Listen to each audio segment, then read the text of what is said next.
Greetings all, this is Hairy Nick. How is everyone going? We have another X-Wing tournament to talk about and do a bit of a breakdown on the meta of that. This time, the Chicago System Open held at Adepticon a couple of weekends ago. And being that it is a system open, this is the extended format, so more than just the stuff we see in hyperspace. And it is worth pointing out, up to this point in X-Wing 2nd Edition, we actually haven't seen a tournament with such heavily skewed results as this. One ship in particular outperformed the rest quite significantly, despite the fact that that ship got a bit of a nerf in the last points change. I'll talk about that in a second. First of all, let's break down all of these stats. Looking at the factions, we had mostly Rebel and Empire, 7 Empire lists, 6 Rebel lists, a couple of First Order and a Resistance. No Scum again, unfortunately. This is the second time in a row this has happened, so the Scum faction might not be in the best of spots right now. Going over to the ship sizes, we had a total of 52 small ships, and just a few of each of medium and large. The largest skew towards small ships we've seen, but given that one ship was so heavily dominant, this makes perfect sense. Moving over to the size of the squads, we had 3 squads of 3, 10 squads of 4, 2 squads of 5, and a single squad of 6 being flown. And yes, if we move over to the ships flown, you can see exactly what I'm talking about. In fact, ever since I've started speaking about tournaments in general on the channel, I don't think we've seen this before. We had 25 TIE Phantoms in the top 16 of this Adepticon System Open. So, yeah, this is pretty big. In fact, if we have a look at most of everything else, nothing really shines per se. We had a decent amount of B-Wings, all benefiting greatly from the presence of Princess Leia, also quite dominant in this tournament.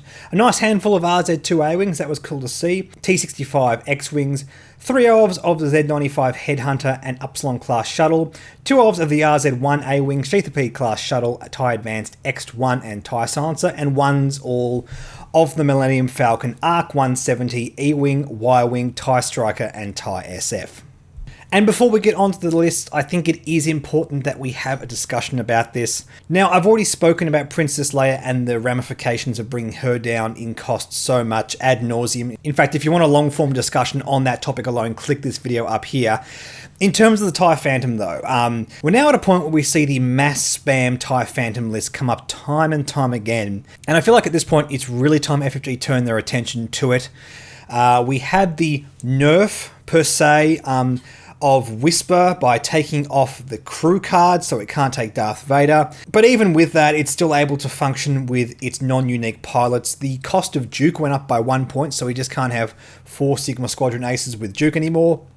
But as you're going to see when we go through these lists, while it makes those lists slightly worse, it doesn't make them significantly worse. You can just have Duke on 1 less of those ships. Given these results, I think FFG seriously need to have a look at this ship, and I don't think we're in the territory of an emergency points change just yet, but it should be in the conversation. Again, I've talked about this several times now. I think a points change once every 6 months is too problematic for this exact reason. We now have another 3-month wait until we get to have another points change, and if this kind of thing just takes over all the extended tournaments, it doesn't really look that great on the X-Wing meta. Okay, let's have a look at these lists and talk about something a bit more positive, because we had one Resistance list here, and I'm actually very happy with this result. Once again, we're filling A-Wings and or X-Wings at varying different point values, and they're performing quite well, which is really great to see. They're not spiking tournaments, they just seem to be doing well overall, and what I like about these ships in particular is that they seem to scale in terms of their output with the quality of the player. This is 5 A-Wings. You could do something similar to this, maybe drop the Blue Squadron Recruit and one of the named guys to get a named X-Wing on instead. It doesn't really seem to matter, and there's a lot of creativity going around on this faction, and I'm very happy to see that. Our combination talents of choice is Heroic Crackshot here. That's nice and aggressive. I dig that. Seems to make sense with a lot of A-Wings because Crackshot means you can push more damage across the table. They only have 2 red dice, so you do have to find a way to put away your opponent's list. Seems like a lot of fun. Really like what all these name pilots can do. Hopefully we see more of this in the future. Okay, let's move on to the First Order because we had a couple of lists here. Finally, a meta list on the First Order that doesn't use Quick Draw. This one here on top used Kylo, Lieutenant Tavson, and Petty Officer Thanison. With no upgrades also, which is quite interesting. I'm I'm not sure why you would take Petty Officer Thanison without some kind of stress enabler. It seems like a very difficult thing to be able to do. It's a 4-point cost to invest in that pilot, so you're cutting into the bid that you'd otherwise have for Kylo, so it doesn't seem like the intuitive choice to me, but it obviously did well. And I guess, yes, there is incidental stress in the game if you can force your opponent to have fewer options and fly Petty Officer Thanison aggressively enough. Could pay off nicely. Also, yes, quick draw Kylo and Starkiller based pilot. Nothing crazy here. Nice light builds, just focusing on pilot abilities and platforms. I dig that. Still, the Upsilon class shuttle is performing well, but it's not in any way degenerate like it was before that emergency points change. I'm happy to see it being flown in this capacity. It's not spiking tournaments anymore. It's not causing major problems with negative play experience. And once again, we see a faction where there's a decent amount of creativity and a decent amount of variety in the list being flown. So very happy to see this from the First Order. Let's move over to the Rebel faction now and talk about a couple more lists that uses Leia spams.